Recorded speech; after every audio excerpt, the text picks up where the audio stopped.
سائرہ بانو نے کہا ہے کہ خود کو سندھ دھرتی کے بیٹے کہلوانے والوں نے دریائے سندھ کے پانی کو بیچا ہے۔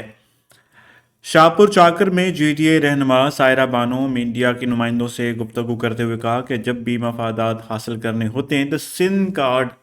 استعمال کیا جاتا ہے۔ جو حادثات ہوئے اس میں آپ لوگ حق سچ کی بات کرتے ہیں، اپنی رپورٹنگ کرتے ہیں، قابل تحسین ہے،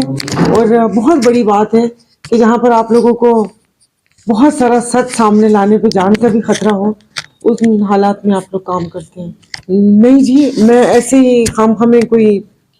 اب آپ کہیں گے کہ اکثر ابھی میں 2-3 جگہ بات کی تو انہوں نے کہا کہ آپ ہمیں مایوس کر رہی ہیں۔ بات مایوسی کی نہیں، اگر کوئی اچھی چیز مجھے نظر آ رہی ہوتی تو میں آپ لوگوں کو ضرور بتاتی کہ جس طریقے سے اس ملک کے ساتھ جو ہو رہا تھا،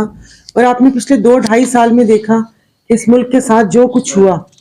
چلے ہم وہ 2.5 سال بھی چھوڑ دیتے ہیں، جس 1 سال 8 فروری میں جو الیکشن پہ ہوا، عوام کی رائے کو روندا گیا،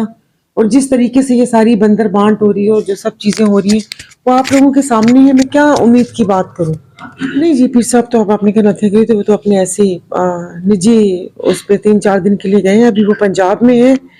نہیں جی، مجھے تو نہیں نظر آتا۔ اگر آپ مجھ سے پوچھ رہے ہیں، اگر ایسی بات ہوتی، ہم لوگوں پر الزامات بھی لگتے رہے اور بہت کچھ ہمیں کہا جا